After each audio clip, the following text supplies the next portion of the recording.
The self-proclaimed flagship killer is back, faster and better, with fancy new tech and a reimagined notch. The teardrop notch up here at the top. Everything OnePlus wanted to do with the fairly standard notch on the OnePlus 6, they are still doing in the smaller notch on this 6T, except for the notification LED. It's a pretty nice unboxing experience overall. The phone has a screen protector pre-applied, and there's a transparent condom-type case. Then there's two items you won't even find in the box of a $1,500 iPhone XS Max. A fast charging capable wall charger and a USB-C to 3.5mm audio dongle. I want to start with the worst part of this phone. The OnePlus 6T ditches the headphone jack. I asked OnePlus why they ditched the jack, and a company representative told me this. They wanted to move the fingerprint sensor back up to the front of the phone, for some reason, but they knew people didn't want a big chin on the bottom. So they dumped the jack, moved the vibration motor, popped in a 12% larger battery, that part's nice, and built in an optical fingerprint sensor beneath the display. Was it worth it? Sometimes. In our limited time with the device, screen unlocked worked okay, but could be better. OnePlus has a distinct and undeniable resolution disadvantage compared to other flagships, but honestly Full HD Plus still looks perfectly fine to me on this panel. More importantly, colors are punchy and daylight visibility is solid.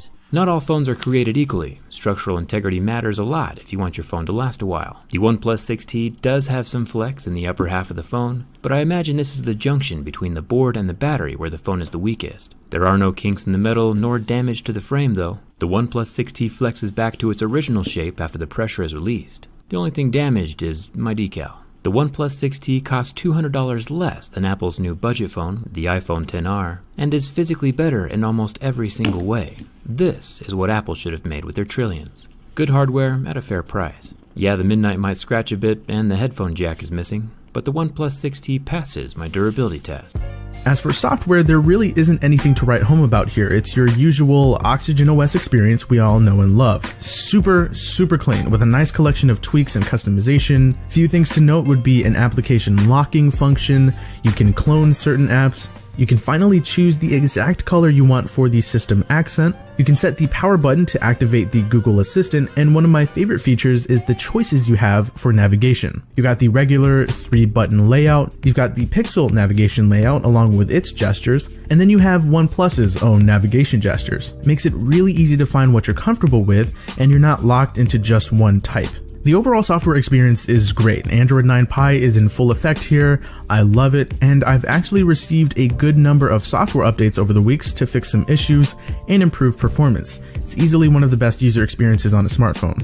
All right, so one of my other smartphone fundamentals is performance. And as usual, OnePlus doesn't disappoint here. Just like the OnePlus 6, they've still got 6 to 8 gigabytes of RAM, they've still got 128 and 256 gigabytes of storage, and they've still got that Snapdragon 845.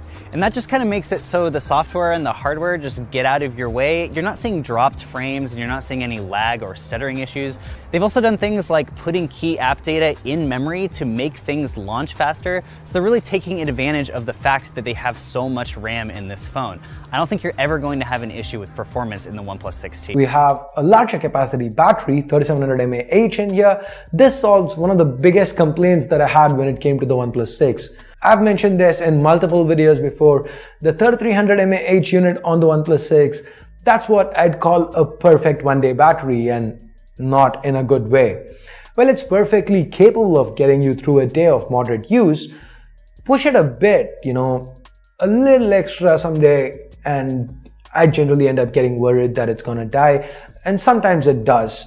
So that is something I wasn't really happy about. Now the extra 12% juice that the 6T gives you, it kind of gives an added peace of mind. OnePlus has a dual camera setup that has one main sensor and a secondary one that helps with some stuff, I guess.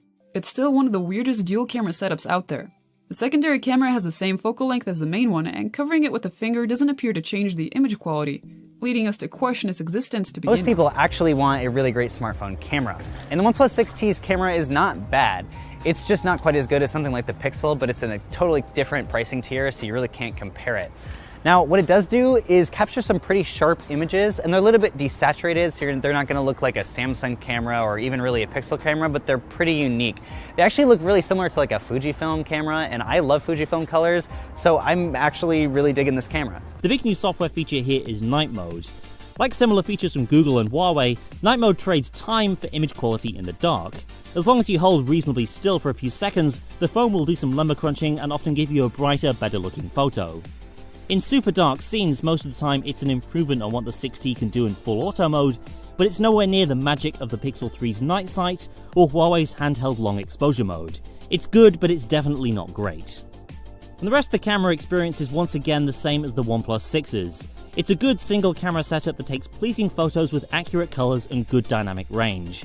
OnePlus also punches above its weight in portrait shots thanks to that secondary depth sensing camera. And we get 6 gigs of RAM with 128 gigs of storage on the base model now, up from 64 gigs last time around. And all of that is for an extra $20 US.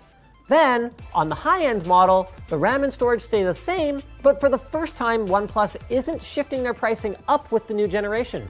So as long as you're willing to bid farewell to your collection of wired headphones, there's not much here to not like. Think about the package. You have AMOLED, FHD+, Snapdragon 845, 8 gigs of RAM, a relatively pleasant notch, all things considered. You have a near stock Android experience, a very fast face unlock in conjunction with an in-display fingerprint scanner. Unfortunately, no wireless charging, even though you have a glass back. I'm not sure the reason for that. I assume it has something to do with them being enamored with the quick charging. 15 minutes, all the battery life in the world. Bigger battery from the previous version. No one's gonna complain about that. So 3,700 milliamp hours. It's around $500, starting at $550. There aren't that many options that sort of complete the package in the way that OnePlus can. So the OnePlus 6T is, in the purest sense of the word, an incremental update. Most of it is the same as the OnePlus 6 that we're already familiar with, that I liked a lot. And then you could consider this a bit of a design refresh a couple months later. So they took the OnePlus 6, which is already a pretty solid and well-liked phone, and then made some upgrades and some tweaks to things that they felt could be better, and they took it up a notch. Okay, there's your notch pun for the video.